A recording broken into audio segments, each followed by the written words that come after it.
Well, look out. On course right now, this is Dennis Anderson. He's got a couple of silver medals for you. Making a good bar to tuck.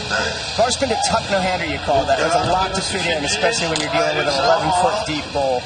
He kind of got a little lost there coming back over that volcano. Seemed to slow down the speed just a bit. Well, he's such a natural rider. Lost for Dennis Anderson, you barely even see it because he's right back on his line instantly. Feeble to bar spin in.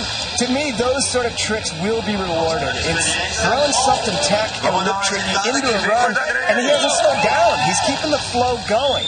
Bar to bar back. This run is awesome. 2 seconds, 1 and 1. And if he pulls this, that's a big if. Yes. Gary is the master at high-speed lines, a master at unique transfers, and if he links it all together and stays on his bike, I mean, he's placed really well in this event many, many times. Nice big floating 360 over what we call the volcano feature. Once again, look up the top right-hand corner of your screen. There you go, unique line. The clock in red, that is the run clock. It's a 40-second run clock. The clock to the left of that, that's how much time is left in the overall session. Nice. Using the rail feature, you're not seeing much of that. As I say, we didn't see a lot of that, and it needs 1 or 2 to get to this final.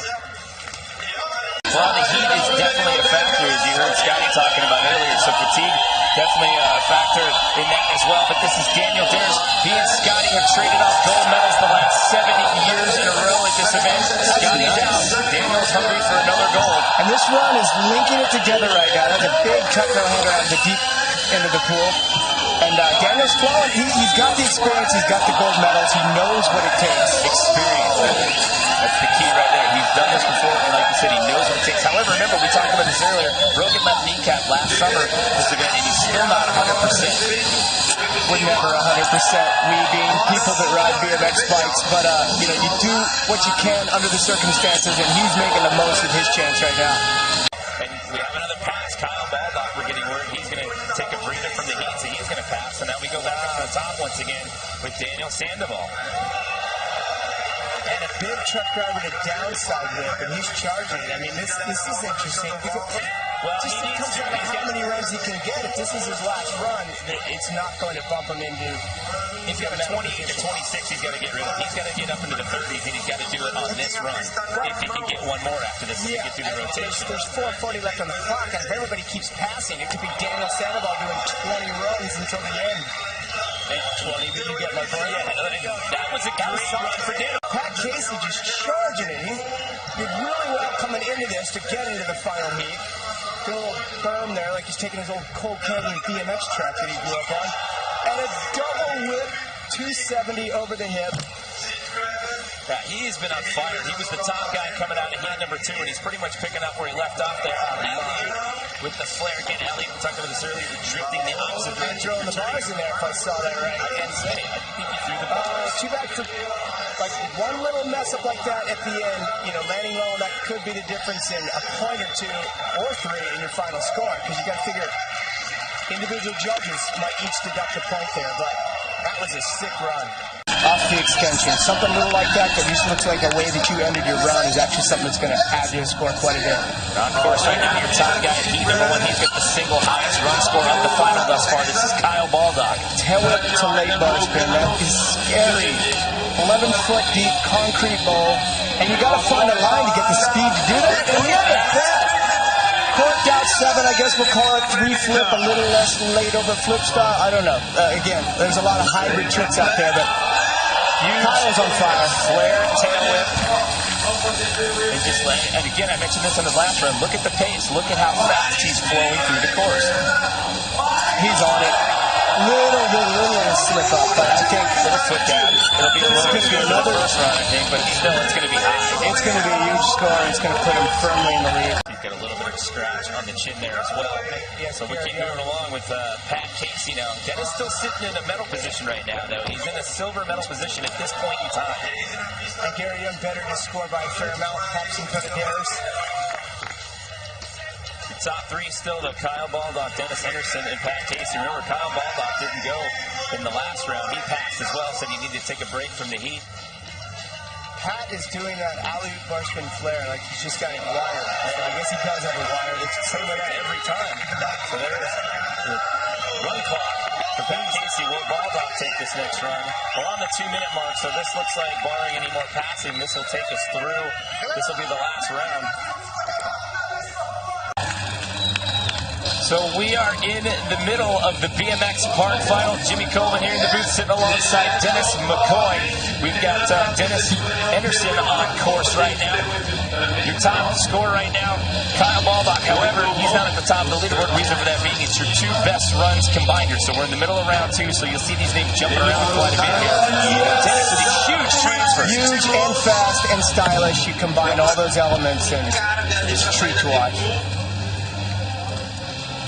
Just under 10 minutes left here in the jam session clock. Once again, the runs are 40 seconds in length. The best possible score you can get out here in the BMX Park Final is the best possible single run score, I should say, is a 50. It's your two best scores thrown together.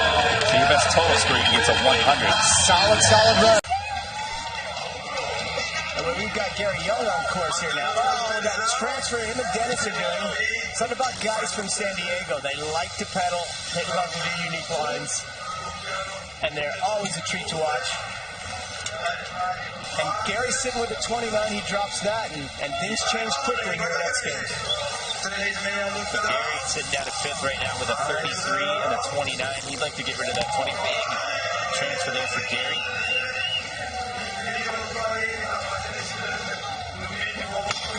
Using the rail there. That's so good to see. Yeah, we haven't seen a lot of that either in two qualifying heats.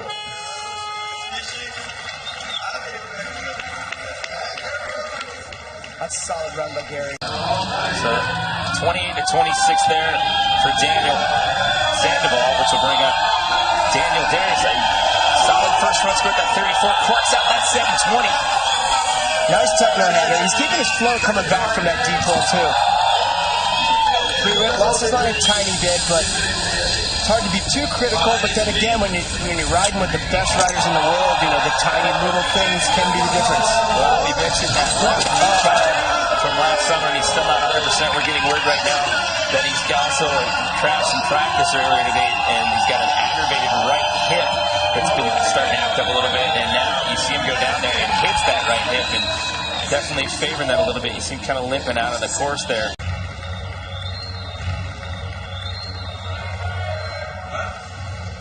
It's a tough break there for Scotty, but here we are underway in the final. A little bit of a change up now. It's an 18-minute jam session. We add 3 extra minutes to the clock.